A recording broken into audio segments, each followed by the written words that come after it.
No compromise. உங்க சைடுலயும் எங்க சைடுலயும். It's a GT promise. GT Holidays, South India's #1 travel brand. தமிழர்களின் number one choice Tamil matrimony. இப்போது புதிய அறிமுகம் ஆச்சி ஹோட்டல் சாம்பார் 50 கிராம் ரூபாய் 20 மட்டுமே. பிஜேபி இருக்கிற அலைன்ஸ்குள்ளார போய் சேர்ந்தா எளிய மக்களின் வார்த்தைகளை நான் பயன்படுத்தி சொல்றேன், இது தற்கொலைக்கு சமமாகாது? அது உங்களுடைய பார்வை. ஏன் பார்வை இல்ல, மக்கள் பேசுறாங்க. இல்ல, பிஜேபி கூட சேர்ந்தா தற்கொலைக்கு சமமாகாது அப்படின்னு மாதேஷுடைய பார்வை.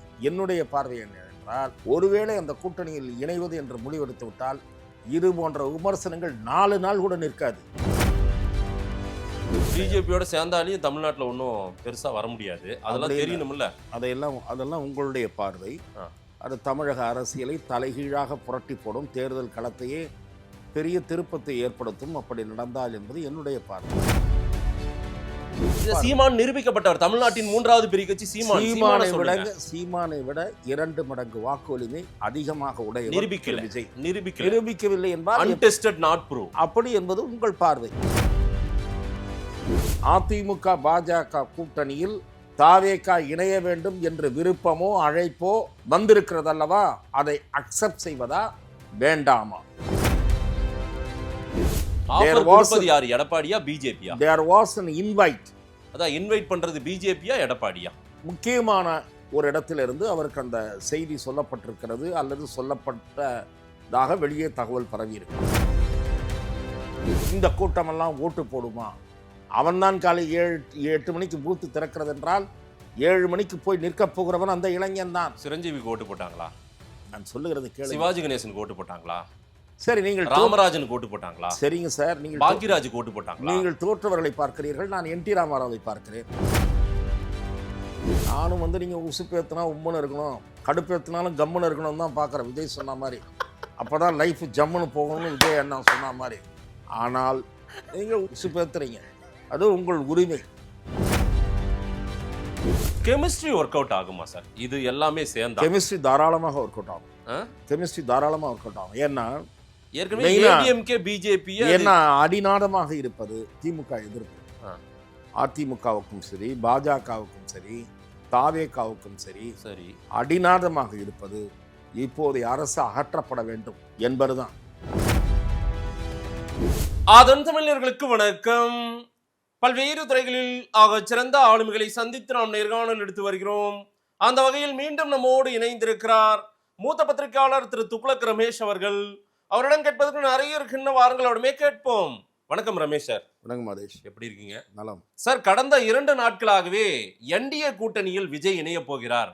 பிஜேபி அதற்கான வேலையை பவன் கல்யாண் ரூட்ல கொடுத்திருக்காங்க. அந்த அசைன்மெண்ட்டை பவன் கல்யாணே முன்னெடுத்து இந்த வேலையை செஞ்சிட்டு இருக்காரு, விஜயோட பேசிட்டு இருக்காருன்னு சொல்றாங்க. அதிமுக, பாஜக, விஜய், தாவேகா இந்த கட்சிகள்லாம் இணைந்து என்டிஏ திமுகவை எதிர்கொள்ள போகிறதா? விஜய் அப்படிலாம் வருவாரா? ஏன்னா கொள்கை எதிரின்னெல்லாம் சொல்லிட்டாரு, பிஜேபியை எதிர்த்து போவாரா என்ன? 2 நாட்களாக என்று நீங்கள் சொல்லுகிறீர்கள். எனக்கு தெரிந்து இந்த வதந்தி ஒரு 4 நாட்களாக புற்றீசல் போல் அதைவிட வேகமாக பரவி கொண்டிருக்கிறது. எப்போது திராவிட முன்னேற்ற கழக அணியில் காங்கிரஸ் இணைவது உறுதிப்படுத்தப்பட்டதோ அன்று இரவு முதல் அல்லது அடுத்த நாள் காலையிலிருந்து இந்த பேச்சு என்பது பலமாக ஒலிக்க தொடங்கிவிட்டது.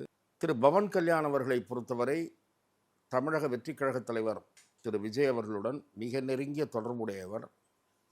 விஜய் அவர்களிடம் அரசியல் ரீதியாக ஆரம்ப கட்டத்தில் அவர் தன்னுடைய கருத்துக்களை பகிர்ந்து கொண்டதாக நான் அறிகிறேன். நீங்கள் சொன்ன இந்த என்டிஏ கூட்டணியில் இணைகிற அந்த பேச்சு என்பது பவன் கல்யாண் அவர்களை தொடர்புபடுத்தி நடப்பதாக நான் கேள்விப்படவில்லை. முதலில் இது ஒரு மறுக்க முடியாத அல்லது வலுவடைந்து வருகிற ஒரு பேச்சாக இருக்கிறது. வதந்தி என்கிற நிலையை தாண்டி இது ஒரு பேசுபொருளாக மாறி இருக்கிறது என்பதை நான் குறிப்பாக உங்களுக்கு உணர்த்த விரும்புகிறேன். இல்லை, அதில் டெவலப்மெண்ட் இருக்கான்றது தான் என்னுடைய கேள்வி. அதான் நான் சொல்ல வருகிறேன். நீங்கள் அது அந்த டெவலப்மெண்ட் இருக்கா, அது எப்படி நடக்கப் போகிறது என்பதற்கெல்லாம் தாண்டி அதனுடைய இறுதி பகுதியை நோக்கி உங்கள் கேள்வியை நகர்த்தி விட்டேன். ஆமாம் ஆமாம். 2 பேரும் விமர்சித்து விட்டார்களே, சேர முடியுமா? அதெல்லாம் அரசியலில் கிடையாது. பிஜேபியோட சேர்ந்தாலையும் தமிழ்நாட்டில் ஒன்றும் பெருசாக வர முடியாது, அதெல்லாம் தெரியணும்ல. அதெல்லாம் உங்களுடைய பார்வை. அது தமிழக அரசியலை தலைகீழாக புரட்டி போடும், தேர்தல் களத்தையே பெரிய திருப்பத்தை ஏற்படுத்தும் அப்படி நடந்தால் என்பது என்னுடைய பார்வைகள் மாறுபடும். அதுவே அதை நாம் பிறகு பேசலாம். என்னை பொறுத்தவரை அதனுடைய சாதக பாதகங்கள் என்ன என்பதை நாம் பேசுவோம். என்னை பொறுத்தவரை நம்பத்தகுந்த வட்டாரங்களிலிருந்து எனக்கு கிடைக்கிற செய்தி, பாரதிய ஜனதா தரப்பு மட்டுமல்ல, தாவேகா தரப்பிலும் ஒரு சிந்தனை, அதாவது திராவிட முன்னேற்றக் கழகம் வலிமையான கூட்டணியை கட்டமைத்திருக்கக்கூடிய நிலையில் அதை வீழ்த்தக்கூடிய போதுமான வலிமை நம்மிடம் இருக்கிறதா, அல்லது அந்த வலிமை பெறுவதற்கு இந்த கூட்டணி என்பது அவசியமா? இது விஜய் தரப்பில் இருக்கக்கூடிய சிலரிடையே உருவாகி இருக்கக்கூடிய சிந்தனை. ஓகே. அதே போல பாரதிய ஜனதா தரப்பில் திராவிட முன்னேற்றக் கழகம் மீண்டும் தலையெடுக்கக்கூடாது, மீண்டும் 2வது முறை ஆட்சிக்கு வரக்கூடாது என்பதிலே பாரதிய ஜனதா தலைமை மிக உறுதியாக இருப்பதாக நான் கேள்விப்படுகிறேன். அதை நோக்கி சில அரசியல் நகர்வுகள் அடுத்த ஒரு வாரத்திற்குள் இருக்கும் என்று சில நண்பர்கள் கூறுகிறார்கள். அப்படி அரசியல் நகர்வுகள் தமிழக தேர்தல் களத்தை திருப்பி போடுகிற அளவுக்கு ஏதாவது நடைபெற வேண்டும் என்றால் அதிமுக கூட்டணி மேலும் வலிமை பெற வேண்டும். திரும்ப அது வலிமை பெறுகிற வாய்ப்பு இருப்பதாக அல்லது ஒரு முக்கிய கட்சி இணையலாம் என்ற பேச்சு முன்பும் பேசப்பட்டு பிறகு அது இந்த பேச்சு ஓய்ந்து போய் திரும்பவும் அந்த பேச்சு எழத் தொடங்கி இருக்கிறது. அப்படி வலிமை பெற வேண்டும் என்றால் நீங்கள் வெளியே இருப்பவர்கள் யார் என்று நீங்கள் யோசிக்க வேண்டும். டாக்டர் ராமதாஸ் அவர்கள் அந்த அணி வலிமை பெற்று விடுமா திமுகவை தோற்கடிக்கக்கூடிய அளவுக்கு? அப்படி இல்லை. ஆக வேற இருக்கிறது யாரு? டாக்டர் கிருஷ்ணசாமி. அவர் வருவதால் திமுக அணி வீழ்த்தப்பட்டு விடுமா? அப்படியும் நாம் எடுத்துக்கொள்ள முடியாது. அப்படியானால் கிட்டத்தட்ட ஒரு 15 முதல் 18% வாக்குகள் பெறக்கூடிய கட்சி என்று கருதப்படக்கூடிய தாவேகா களத்திலே 3வது போட்டியாளராக இருக்கக்கூடிய தாவேகா, திமுக அதிமுகவுக்கு அடுத்து 3வது பெரிய போட்டியாளராக இருக்கக்கூடிய தாவேகா. எப்படி சொல்றீங்க? 2வது பெரிய போட்டி சீமான், நாம் தமிழர் கட்சி. அது உங்களுடைய இல்ல சார், நீங்க சார் முன்ன இப்ப யார் இருக்காங்க நிரூபிக்கப்பட்டது சீமான். இதை நான் நிரூபிக்கப்பட்ட சீமானை தவிர்த்து விட்டு நீங்க விஜய்க்கு 3வது இடம் கொடுக்கிறீங்க. இது பற்றி நாம் ஏற்கனவே விவாதித்தோம். இல்ல நான் இதுல நீங்க அது சரியா தப்பா சொல்றீங்க. இல்ல நீங்கள் தவறாக சொல்கிறீர்கள் என்பது என் பார்வை. சீமான் நிரூபிக்கப்பட்டவர். தமிழ்நாட்டின் 3வது பெரிய கட்சி சீமான். சீமானை விட 2 மடங்கு வாக்கு வலிமை அதிகமாக உடைய விஜய். நிரூபிக்கவில்லை என்பால் அன்டெஸ்டட் நாட் ப்ரூவ். அப்படி என்பது உங்கள் பார்வை. அவருக்கு அதிக ஆதரவு இருக்கிறது என்பது என் பார்வை. உங்கள் பார்வை உங்களோடு வைத்துக் கொள்ளுங்கள். நீங்கள் அதில் உறுதியாக பற்றி நில்லுங்கள். நிரூபிக்கப்பட்ட ஒண்ணு சொல்லுங்க சார். நீங்க மூத்தவர், எங்களுக்கெல்லாம் வழிநடத்துறவர். நான் வழிகாட்ட வேண்டிய அவசியம் இல்லை. நான் பல்வேறு தரவுகள், கருத்து கணிப்புகள், பல்வேறு நிறுவனங்கள் நடத்தி இருக்கக்கூடிய கருத்து கணிப்பாளர்களோடு நேரடியாக தொடர்பில் இருப்பவன் என்கிற முறையில் ஆளுங்கட்சி நடத்தி இருக்கிற கருத்து கணிப்பு உட்பட நான் சொல்லுவது, ஆளுங்கட்சி ஒரு கருத்து கணிப்பு நிறுவனத்தை நடத்தி 2 நிறுவனங்களை வைத்து நடத்தி இருக்கிறது. அந்த கருத்து கணிப்புகளில் வெளிப்பட்டிருப்பதும் 3வது பெரிய சக்தி விஜய் என்பதுதான் நான் சொல்வது, பென் நிறுவனம் உட்பட. ஆகவே அப்படி உங்களுக்கு மூல கேள்விக்கு பதில் வேண்டுமா அல்லது இடையிலே ஒரு சர்ச்சை வேண்டுமா என்பதை நீங்கள் முடிவு செய்து கொள்ளுங்கள். ஆகவே 2வது பெரிய சக்தியாக இருக்கக்கூடிய அதிமுக அணியுடன் 3வது பெரிய சக்தியாக கிட்டத்தட்ட 2வது பெரிய சக்தியின் வாய்ப்புகளை கெடுக்கக்கூடிய நிலையில் இருக்கக்கூடிய விஜய், அந்த விஜய் கைகோர்க்கிற முடிவு எடுப்பாரானால் இந்த தேர்தலின் காட்சிகளே மாறும். நீங்கள் சொல்வதை போல கடந்த காலத்தில் என்ன பேசினார் அதெல்லாம் 4 நாள் நிற்கும். தேர்தலுக்கு இன்னும் 1 மாதத்திற்கு மேல் அவகாசம் இருக்கிறது. இன்னும் நோட்டிபிகேஷனே வரவில்லை. இந்த முடிவு எப்போது வருமா அதுவும் பொறுத்திருந்து பார்க்க வேண்டும். தாவேகாவிற்குள் 1-2 பேரிடையே, விஜய் மதிக்கக்கூடிய 1-2 பேரிடையே இது தொடர்பாக மாற்று கருத்து இருப்பதாக நான் அறிகிறேன். ஓகே, இவ்வாறு ஒரு முடிவை எடுக்கக்கூடாது. நம்மை ஒரு மாற்று சக்தியாக மக்கள் பார்க்கிறார்கள். கிட்டத்தட்ட 25% வாக்கு குறைந்தபட்சம் நமக்கு இருக்கிறது அவர்கள் பார்வை. 25 முதல் 30% வாக்கு தாவேகாவுக்கு இருக்கிறது. நான் சொல்லுவது தாவேகாவுக்குள் இருக்கக்கூடிய மாற்று கருத்து, அதாவது இந்த கூட்டணிக்கு எதிரான மனநிலை கொண்டவர்களுடைய கருத்து. இல்ல அதுதான் சரியான கருத்து. ஏன்னா அவங்க அப்படிதான் உங்கள் பார்வை. இல்ல அதுதான் அவங்க தொடங்கினது, அப்படிதானே தொடங்கினாங்க சார். நான் ஒரு சொல்லி முடிக்கிறதுக்கு என்னை அனுமதியுங்கள். இல்லை உங்களுடைய நேர்காணலாக நான் உங்களை பேட்டி எடுக்கிறேன். அதாவது 25 முதல் 30% வரை வாக்கு நமக்கு இருக்கிற காரணத்தால் நாம் நம்மை விட குறைவாகவோ அல்லது நமக்கு சமமாகவோ கிட்டத்தட்ட இருக்கக்கூடிய ஒருவரை ஏன் நாம் ப்ரொஜெக்ட் செய்ய வேண்டும்? சம அளவு இடங்கள் கிடைக்கப் போகிறதா? இரண்டாவது, 2 பேரையும் விமர்சித்து நாம் பேசியிருக்கிறோம். ஆக அந்த நிலையிலிருந்து நாம் மாறும்போது நம்மை ஆதரிக்க முன் வந்திருக்கக்கூடிய மக்களில் ஒரு பகுதியினர் நம்மிடமிருந்து விலகிச் செல்வார்கள். ஆகவே நான் எதற்காக சொல்லுகிறேன், அதுதான் முக்கியம். இது ஒரு விவாத பொருளாக தாவேக்காவுக்குள் மையம் கொண்டு விட்டது. இப்போது ஒரு புயல் வீசிட்டு இருக்கு. புயல் அல்ல, விவாத பொருளாக.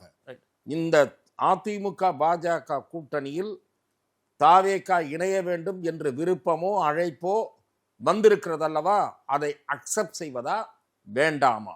விஜய் என்ன மனநிலையில் இருக்கா? கூட்டணி மனநிலைக்கு விஜய் வந்து விட்டாரா? எனக்கு வந்து விட்டாரான்னு தெரியாது. ஆனால் அப்படி போவது நல்லது என்கிற பார்வையும் தாவேக்காவுக்குள் இருக்கிறது. வேண்டாம் என்று சொல்லுகிறவர்களுடைய ஒப்பீனியன் மைனாரிட்டியாக இருக்கிறது என்று நான் கேள்விப்படுகிறேன். நான் சொல்லுவது அந்த ஒப்பீனியன் குறைவாக இருக்கிறது. இது 2 பேர் என்றால் அது 5 பேர் என்கிற நிலையில் இருக்கிறது. முக்கியமாக ஒரு மிகச்சிலரிடையே தான் இந்த செய்தி பரவி இருக்கிறது என்று நான் கேள்விப்படுகிறேன். மிகச் சிலரிடையே, விஜய்க்கு நண்பர்கள் என்று சொல்லப்படுகிற 1-2 பேருக்கும் கூட இதை பரிசீலிக்குமாறு தகவல்கள் வந்திருக்கின்றன. இந்த ஆஃபரை பரிசீலிக்குமாறு தகவல்கள் வந்திருக்கின்றன. அப்படி ஒருவேளை தாவேகா இந்த அணியில் இணைவது என்று முடிவெடுக்கும் பட்சத்தில் அது ஒரு கூட்டணி மந்திரி சபையாக இருக்கும் என்பது என்னுடைய பார்வை. எடப்பாடி அதுக்கு ஒத்துக்கணும்ல. அதிமுக தான் எங்க மெயின் பிளேயர். அதாவது கூட்டணி மந்திரி சபை என்பது முன்கூட்டியே தெரிவிக்கப்படாது. சரி, நீங்கள் அது தெரிவிக்கப்படாது. அந்த நம்பர்கள் அதை நோக்கி இருக்கும். அதாவது நீங்கள் விஜய் என்கிற ஒரு பெரிய சக்தியை அந்த கூட்டணிக்குள் நீங்கள் அகாமடேட் செய்ய வேண்டும் என்றால் அதற்குரிய இடங்களை நீங்கள் தர வேண்டும். எனக்கு தெரிந்து அப்படி ஒரு ஏற்பாடு நடைபெற்றால் பாரதிய ஜனதா, பாமக எல்லாமே இடங்களை குறைத்துக் கொள்ள வேண்டிய நிலைமை கூட வரலாம். ஆனால் விஜய் இந்த முடிவை எடுப்பாரா என்பது இன்னமும் கேள்விக்குறியாகத்தான். ஆனா பேச்சுவார்த்தைன்றது 2 தரப்பிலும் சின்னதா நடக்குது. அதாவது முழுமையா நடக்காம சின்னதாலாம் நடக்கல. பேச்சுவார்த்தை நடைபெறுவதாகவும் நான் சொல்லவில்லை. சரி, உங்கள் கருத்தை என் வாயில் திணிக்காதீர்கள். இல்ல sir, there was an offer. ஆங்கிலத்தில் சொல்வதானால் யார், எடப்பாடியா பிஜேபியா? there was an invite. அதான் இன்வைட் பண்றது பிஜேபியா எடப்பாடியா? முக்கியமான ஒரு இடத்திலிருந்து அவருக்கு அந்த செய்தி சொல்லப்பட்டிருக்கிறது அல்லது சொல்லப்பட்டதாக வெளியே தகவல் பரவி இருக்கிறது. எனக்கு தெரிந்து அது அதிமுகவாக இருக்க வாய்ப்பில்லை. அதிமுக தானே டிசைட் பண்ணோம். இந்த அணிக்கு அவர் தானே தலைவர், எடப்பாடி தானே தலைவர். நீங்கள் தான் திரும்ப திரும்ப சொல்லிக் கொண்டிருக்கிறீர்கள். நான் அதிமுக தலைவர் இல்லை என்று நான் மறுத்துக்கொண்டே இல்லை. அந்த கூட்டணியை வலிமைப்படுத்துகிற வேலையை பார்ப்பது யார்? திராவிட முன்னேற்ற கழகம் வீழ்த்தப்பட வேண்டும், அகற்றப்பட வேண்டும் என்பதிலே தீவிர முனைப்பு காட்டுகிற கட்சி பாரதிய ஜனதா கட்சி என்பது என்னுடைய பார்வை. திராவிட முன்னேற்ற கழக ஆட்சி அகற்றப்படுவதற்கு இந்த கூட்டணி மேலும் வலிமை பெற வேண்டும் என்கிற கண்ணோட்டத்தில், அந்த அடிப்படையில் தான் இன்றைக்கு ஒரு பிரபலமான வார இருமுறை வெளிவருகிற பத்திரிகை, ஜூனியர் விடன் பத்திரிகை, எப்படி சில செய்திகள் சில ஊடகவியலாளர்களுக்கு கிடைக்கிறதோ அதே போல் அவர்களுக்கும் கிடைத்திருக்கிறது.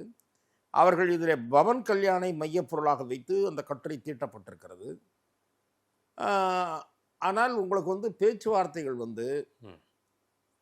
அரசியல் கட்சிகளுக்கு வேண்டிய வெவ்வேறு பிரபலமான சிலர், அவர்கள் வெளி உலகத்திற்கு தெரியாதவர்களாக இருப்பார்கள், அவர்கள் கூட நடத்தலாம். நீங்கள் சில அரசியல் கட்சிகளை, நான் இந்த தேர்தலை மட்டும் சொல்லவில்லை, திமுக கூட்டணியிலே கூட எடுத்துக்கொள்ளுங்கள், அரசியல் கட்சியோடு நேரடியாக சம்பந்தப்படாத 1-2 பேர் இந்த கூட்டணி பேச்சுவார்த்தைகளில் மறைமுகமாக ஒரு முக்கிய பங்கை ஆற்றி இருக்கிறார்கள். திமுக கூட்டணியிலேயே நான் சொல்லுவது, அரசியல் கட்சியோடு கூட்டணி வைக்கிறது, அதற்கு பின்னாலே இருந்து அந்த ஆபரேஷனில் உதவி இருக்கக்கூடியவர்களாக அரசியல் சாராத சில நபர்கள் இருக்கிறார்கள். சரி, அதே மாதிரி அரசியல் சாராத 1-2 பிரபலங்கள் இதன் பின்னணியில் இருக்கிறார்கள் என்று கூறப்படுகிறது.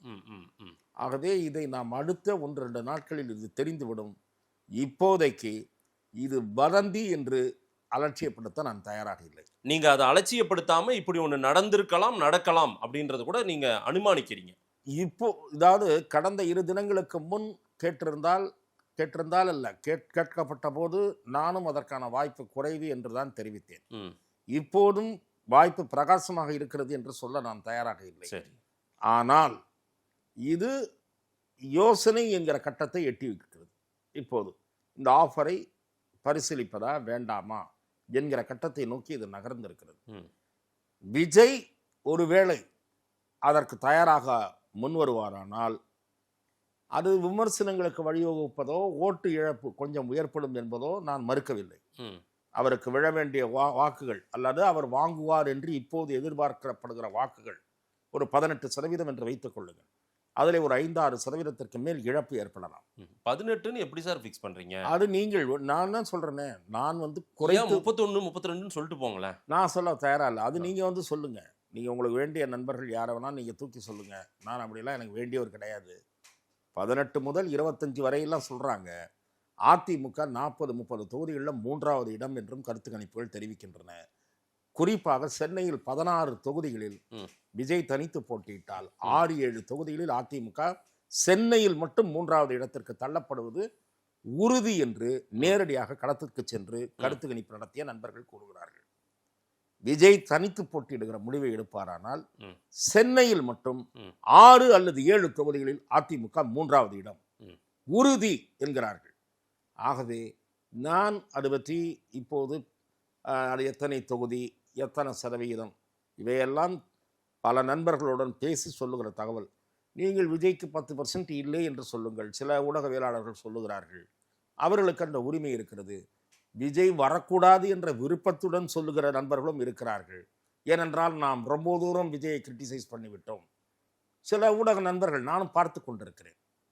மற்ற களத்திற்கு சென்ற மேதாவிகளைப் போல விஜய்க்கு ஒன்றுமே கிடையாது, விஜய் எல்லாம் ஒன்றும் சீன்லேயே கிடையாது என்று சொல்லி கொண்டிருக்கிறார்கள். கண்ணுக்கு எதிரே திரளுகிற கூட்டத்தை கூட பார்க்க மறுத்துவிட்டு இந்த கூட்டமெல்லாம் ஓட்டு போடுமா? அவன்தான் காலை 7-8 மணிக்கு பூத்து திறக்கிறது என்றால் 7 மணிக்கு போய் நிற்கப் போகிறவன் அந்த இளைஞன் தான். சிரஞ்சீவிக்கு ஓட்டு போட்டாங்களா? நான் சொல்லுகிறது கேளு. சிவாஜி கணேசனுக்கு ஓட்டு போட்டாங்களா? சரி, நீங்கள் ராமராஜனுக்கு ஓட்டு போட்டாங்களா? சரிங்க சார், நீங்கள் பாக்யராஜுக்கு ஓட்டு போட்டாங்களா? நீங்கள் தோற்றவர்களை பார்க்கிறீர்கள், நான் NT ராமாராவை பார்க்கிறேன். அப்படி வைங்களேன். NT ராமாராவ் மனதேசம்ன்ற ஒரு எழுச்சி முழக்கத்தை ஏற்படுத்தினார். இன்றைக்கு அவர் என்ன செய்ய போகிறார்னு தெரியாது. அதே பார்வையில் இருக்கிறாரா அல்லது இந்த ஆஃபரை எடுத்துக்கொண்டு திமுகவை தோற்கடித்து ஒரு 30-40 பேரை எம்எல்ஏவாக அசம்பிளி உள்ள அனுப்பலாமா என்ற முடிவுக்கு வரப்போகிறாரா? ஏனென்றால் பிரதான எதிர்க்கட்சியாக ஆஃபர் கொடுக்குறாங்க, பிஜேபி ஆஃபர் கொடுக்குறாங்க. விஜய் ஏற்கிறாரா இல்லையான்றது தான் உங்களுடைய பார்வை.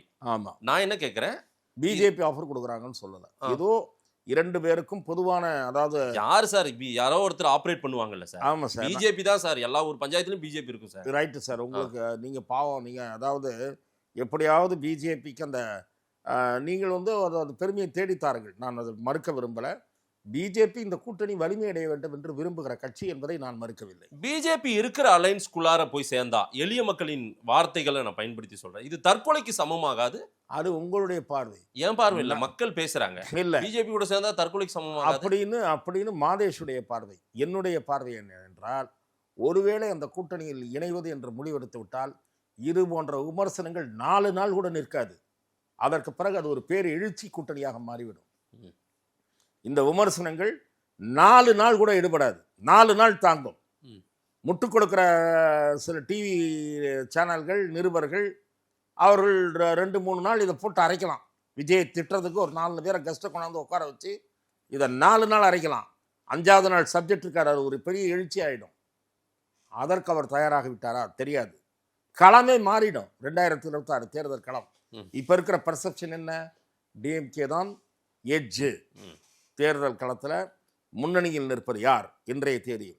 திமுக தான் என்ற பேச்சு வலுவடைந்திருக்கிறது. பர்செப்ஷன் என்ன காரணம்? அந்த பர்செப்ஷனுக்கு திமுக ஆட்சிக்கு எதிரான வாக்குகள் 4 பேர் 3 பேர் பிரித்து கொள்ளப் போகிறார்கள். ஒரு பக்கம் விஜய் பிரித்துக் கொள்வார், ஒரு பக்கம் அதிமுக பிரித்துக் கொள்ளும், ஒரு பக்கம் சீமான் பிரித்துக் கொள்வார். அந்த பர்செப்ஷன் நொறுங்கிவிடும். விஜய் வாக்குகளில் ஒரு பகுதி மைனாரிட்டி ஓட்டையோ மாற்றத்தை விரும்புகிற வாக்காளர்கள் வாக்குகளையோ இழந்தாலும் ஆட்சிக்கு எதிரான வாக்குகள் ஒரு பக்கம் சேர்ந்துவிடும். அதிமுக பக்கம் சேர்ந்து விடும். ம். அதன் பிறகு 2 பேரும் சேர்ந்து அடிக்கிற அடியில் அந்த கேம்பெயின் மெமெண்டம் ஆயிடும். குறிப்பாக விஜய் கிளம்பி விட்டால், தேர்தல் கமிஷனுடைய அறிவிப்பு வந்து விட்ட பிறகு உங்கள் எஸ்ஓபி எல்லாம் தளர்ந்து விடும். அதுக்கு பிறகு விஜய் பாட்டு கிளம்பிட்டாருன்னா கூட்டம் பிச்சுக்கிட்டு போவோம். அதுக்கப்புறம் காலைல இருந்து நைட்டு வரைக்கும் தான் நைட்டு பனையூர் ரிட்டர்ன் வருவாரா? இல்லை, நீங்கள் என்ன வேணா சொல்லிக்கிங்க, என்ன வேணா வேடிக்கை பேசுறீங்க சார். 200 ரூபா 300 ரூபா கூட்டம் கூப்பிட்றவங்கள போய் கேட்க மாட்டேன்றீங்க. திருச்சியில் 3 இடத்துல பிரியாணிக்கு மட்டுமே ஆன சாப்பாடு செலவு கொடுத்தாங்க. தெரியுமா? நான் போயிருந்தேன் திருச்சி களத்துக்கு. அதுதான் நீங்கள் போயிருந்தீங்க. அதுக்கு ஆன செலவு என்ன தெரியுமா? கூட்டத்துக்கு எடுத்து கொடுத்த வண்டி எவ்வளோ தெரியுமா? காசு எவ்வளோ தெரியுமா? மாநாட்டுக்கான செலவு என்ன? செலவே இல்லாமல் திரளுது சார் ஒரு பக்கம் விஜய்க்கு. அதை கண்ணை திறந்து பாருங்க. சாதா கண்ணை திறக்கலைனாலும் கொஞ்சம் அறிவு கண்ணை திறந்து பாருங்கள். சாதா கண்ணை மூடிக்குவீங்க, ஏன்னா விஜய் பக்கம் பார்க்கக்கூடாதுன்னு. ஆகவே நானும் வந்து நீங்கள் உசுப்பேற்றினா உம்முன்னு இருக்கணும், கடுப்பேற்றினாலும் கம்முன்னு இருக்கணும் தான் பார்க்குறேன். விஜய் சொன்ன மாதிரி அப்போ தான் லைஃப் ஜம்முன்னு போகணும்னு விஜய் அண்ணா சொன்ன மாதிரி.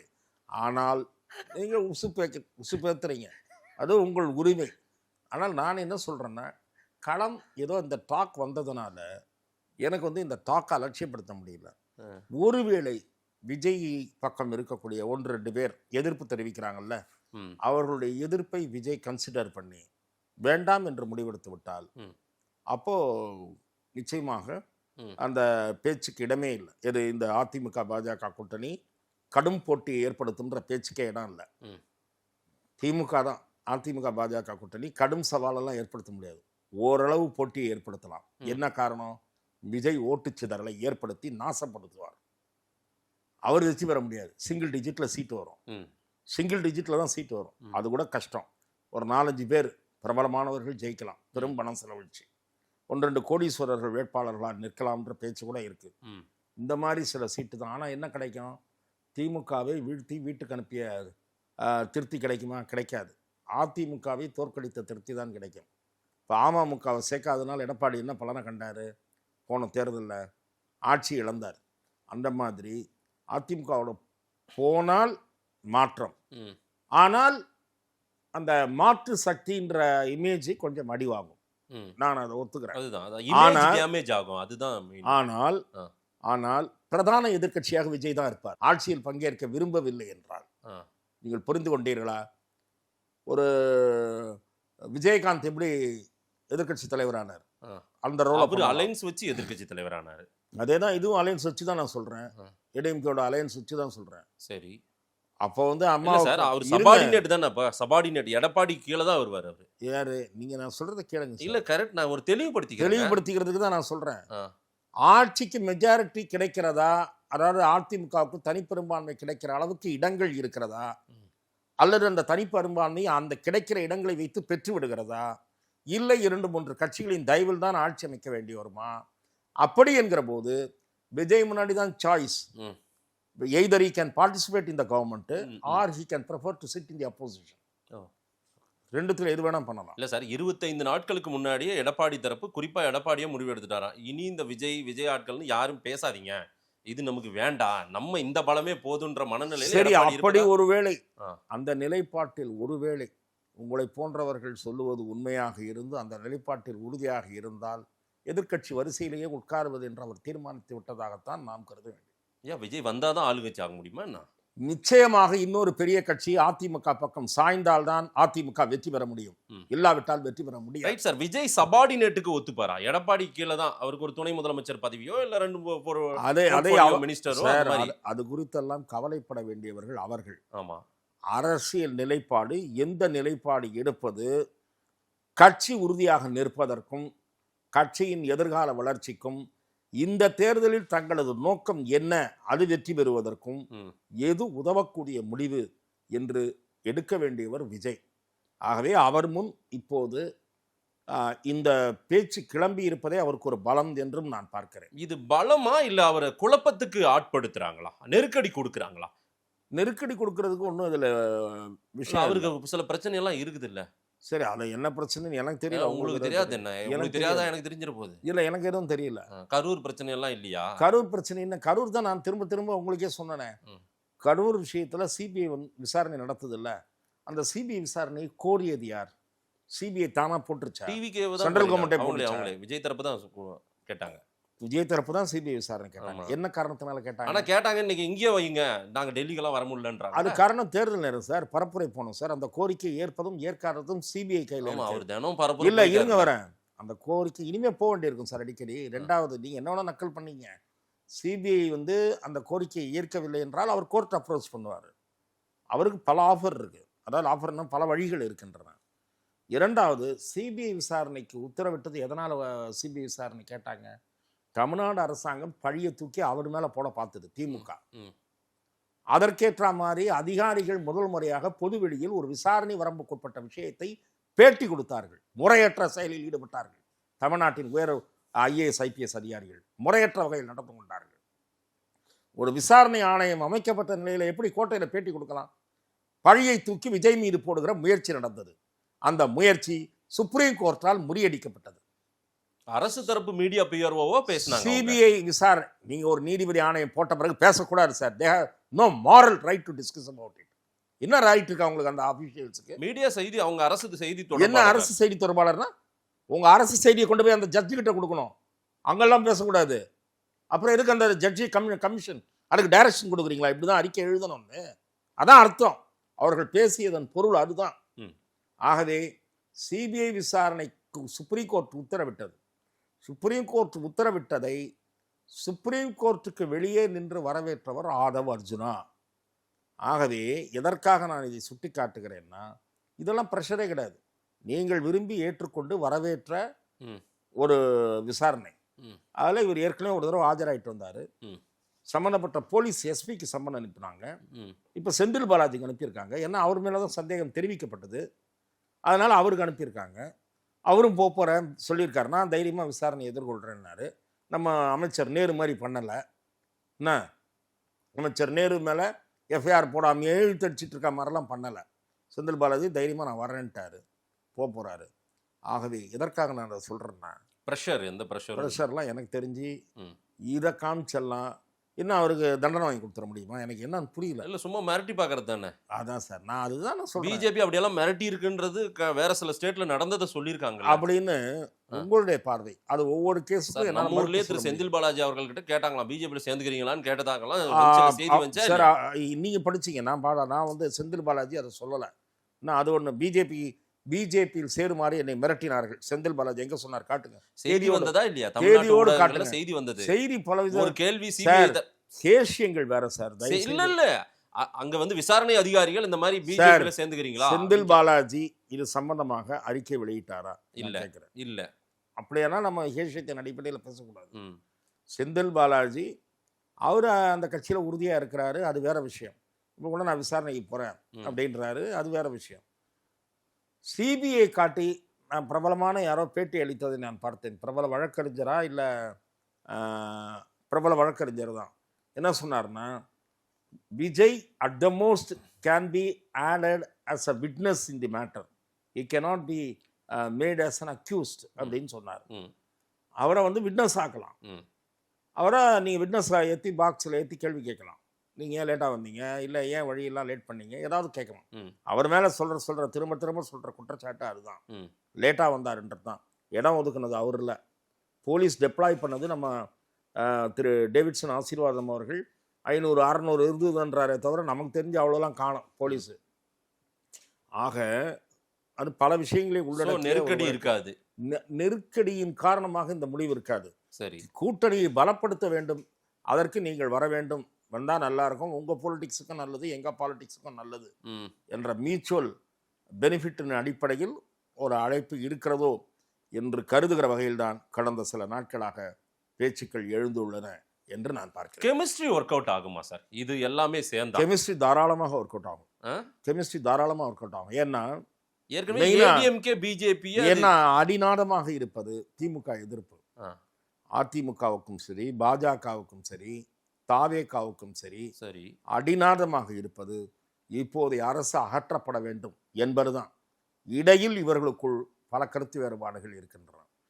எப்படி திமுக அணியில் இருக்கக்கூடிய சந்தர்ப்பவாத கட்சிகள் தங்களுக்குள் அடிநாதமாக இருக்கக்கூடிய கருத்து மதச்சார்பற்ற தன்மை என்ற ஒரு போலி கோஷத்தை சொல்லிக் கொண்டிருக்கிறார்களோ, ஏன் அப்படி போலி கோஷம் அடிநாதம் என்ற வார்த்தையெல்லாம் சொல்றேன்னா, இந்த ஆட்சியில் தொழிலாளர்களுக்கு போராடுகிற உரிமை கூட இல்லை, தொழிலாளர்கள் போராட்டத்தை ஒடுக்குகிற அரசு அப்படின்னு சொன்ன கட்சி எது?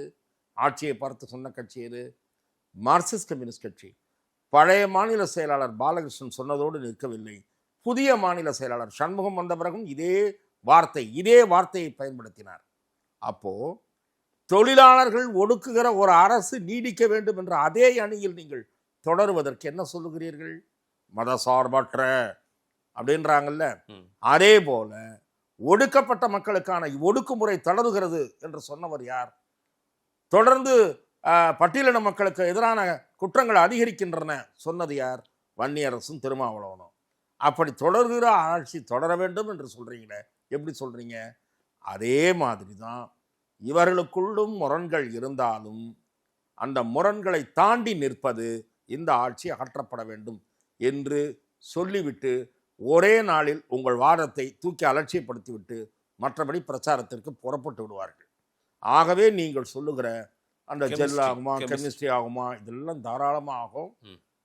எல்லாவற்றையும் தாண்டி அதிமுக மிகப்பெரிய எழுச்சியோடு தேர்தல் களத்தை சந்திக்கும். அவ்வளோ ஜுபிலிண்ட் ஆயிடுவாங்க. கேடாசன் தான் ஒரு வலிமையான கூட்டணி அமைந்து விட்டது என்ற பொருள் உண்மையாக அப்போதுதான் கிடைக்கும் அந்த அணிக்கு. அதாவது ஒரு பெரிய கட்சி வரப்போகிறதுன்னு சொன்னார் இல்லையா, அது அப்போதுதான் பூர்த்தியாகும். இல்லை சார், வெறும் தமிழக வெற்றி கழகமே விஜயே இவ்வளோ விமர்சனத்துக்கு ஆட்படுகிறார். அவர் பிஜேபி கூட கூட்டணி வைக்கிறாரு அப்படின்னா இன்னும் கூடுதல் தாக்குதல்களை எதிர்கொள்ள வேண்டியது இருக்கும். இதற்கு திரு விஜய் அவர்கள் ஏற்கனவே இந்த கூட்டணியில் இணைவதற்கு முன்பாகவே உங்கள் கேள்விக்கு பதில் சொல்லிவிட்டார். நான் ஏன் என் பொதுக்கூட்டத்தில் திராவிட முன்னேற்ற கழகத்தையே விமர்சிக்கிறேன், ஆரம்பத்தில் பாரதிய ஜனதாவை விமர்சித்தது போல் இப்போது ஏன் விமர்சிக்கவில்லை என்று என்னை நோக்கி கேட்கிறார்கள். இப்போது நடைபெறுவது சட்டமன்றத்திற்கான தேர்தல். இன்னும் நான் ஏன் டெல்லியை பற்றி பேசிக் கொண்டிருக்க வேண்டும்? பிஜேபி ஏடிஎம்கே முதுகில் சவாரி செய்து கொண்டு இங்கு அரசியல், அதெல்லாம் நம்முடைய திராவிட முன்னேற்ற கழகத்தினுடைய விமர்சனம். அதற்கு விஜய் கவலைப்பட அந்த அரசியலை தான் எடுக்கும். நாம் தமிழர் சீமானோ சாட்டை துறைமுருகனோ இதை தான் வச்சு பேச போறாங்க. அவங்க என்ன வேணா பேசிட்டோம் சார். யார் கூடுதல் தாக்குதலுக்கு ஆட்படுவார் சார்? கூடுதல் தாக்குதலுக்கு ஆட்பட்டோம் சார். யார் பேசுவதும் எடுபடாது. ஒரு கூட்டணி என்று உருவாகிவிட்டால் அதன் பிறகு அந்த கூட்டணியுடைய வலிமை தான் மக்களால் எடைபடப்படும். இந்த விமர்சனங்கள்லாம் எடுபடாது. அந்த கூட்டணியின் வலிமை தான் மக்கள் பார்ப்பார்கள். அவர்கள் அப்போ என்ன ஆகும்னா எதிர்ப்பு வாக்குகள் ஒருமுகமா போயிடும். சொல்ல போனால் திரு சீமான் அவர்களுக்கே கொஞ்சம் வாக்கு குறையும். அவர் மீது நான் ரொம்ப அன்பு வைத்திருக்கிறேன். அவர் அதிமுகவோட சேர்ந்து இருந்தால் ஒரு 10 பேரை சட்டசபைக்கு அனுப்பியிருக்கலாம். அந்த வாய்ப்பை இழந்து விட்டார். 20-25 தொகுதிகளை வாங்கி 10 பேரை சட்டசபைக்கு அனுப்பியிருக்கலாம். பாமகவுக்கே 18 கொடுக்குறாங்க. பாமக அவ்வளோ வலிமை உள்ள கட்சியா? சீமான் அளவு வலிமை உள்ள கட்சியா?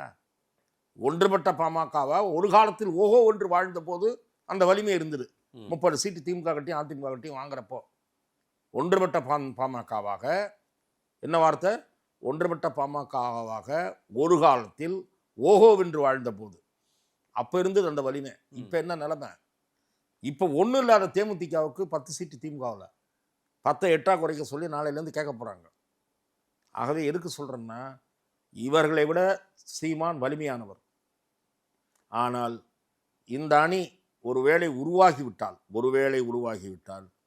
இதுதான் வெற்றி பெறும் என்று வேறு திசையில் ஓட்டை போட்டு வீணாக்க வேண்டாம் என்று இதற்கு ஓட்டு அதிகரிக்கவே வாய்ப்பு இருக்கிறது. இந்த மாற்று சக்தி தூய சக்தின்றதெல்லாம் அடிபட்டு போயிருமில்ல சார்? தூய சக்தி தீய சக்தி இதெல்லாம் நீங்கள் என்ன ஆகுனாலும் சொல்லுங்கள். தீய சக்தியை வீழ்த்துவது தான் அவங்க ஒரே வாரத்தில் முடிச்சுட்டு போயிடுவாங்க சார். நீங்கள் நம்மளாம் உட்காந்து பேசுவோம். நானே கூட உட்காந்து பேசுவேன். என்னென்ன ஒரு இன்டர்வியூ சொல்லுவேன். தாராளமாக சொல்லுவேன். சார் அவ்வளோதான், இனிமேல் அவர் மாற்று சக்தின்னு தன்னை சொல்லிக்கொள்ள முடியாது. Right, okay. இப்போ எங்களுடைய அஜெண்டா திமுகவை வீழ்த்துவது. இப்போது எங்களுக்கு முன்னாடி இருக்கக்கூடிய அஜெண்டா அசுர பலத்துடன், அதிகார பலத்துடன், பணபலத்துடன் இருக்கக்கூடிய திமுக வீழ்த்தப்பட வேண்டும் இன்னும் சொல்லிட்டு பிரச்சாரத்தை கிளம்பிடுவாங்க. ஆனால் இது நடக்கப் போகிறதா என்பதை நாம் பொறுத்திருந்து பார்க்க வேண்டும். நிச்சயமா நடந்தால் அந்த அணி வலிமை பெறும். முதல்வர் வேட்பாளர் கனவும் தகர்ந்துடும். அப்படி ஒன்று நடந்தா கரெக்டா? எல்லாம் மாதேஷ் என்னென்ன விருப்பம் வச்சுக்கிறாரோ இல்ல சார், எதெல்லாம் ஃபெயிலியர் ஆகுமோ அதெல்லாம் சொல்றேன் சார் நான். இல்லை, அதெல்லாம் நீங்க உங்க பதிவில் போடுங்க. அவருக்கான தேர்தல் வேற ஒரு தேர்தல் என்று கூட அவர் முடிவு எடுக்கலாம். நமக்கு தெரியல. அப்ப இது இல்லையா? 26க்கே அவர் கோட்டைக்கு போறான்னு சொன்னாங்கல்ல சார். 30% இருக்குன்னாருல சார் போன வாரம். இப்போதும் அவரது கட்சி தொண்டர்களுடைய லட்சியமாக கனவாக அதுதான் இருக்கும். இப்போதும் அதுதான் லட்சியமாக இருக்கும், கனவாக இருக்கும். இப்போதும் நான் சொல்றது என்னன்னா, ம். விவாதம் நடந்து கொண்டிருக்கிறதுன்னு தானே சொல்றேன். நான் வந்து இது ஒரு விவாதமாக உருவெடுக்கும். இன்னும் பல பேர் மத்தியில் இது விவாதமாக பரவுத. ம். இறுதி முடிவெடுக்க போகிறவர் விஜய் தான். எஸ். அதுல வேறு யாருடைய இதுவும் இருக்காது. ஏன்னா அது ஒற்றை மனிதருடைய புகழை முன்னிறுத்தி இயங்குகிற கட்சி. அவரை புகழை சார்ந்து இயங்குகிற கட்சி.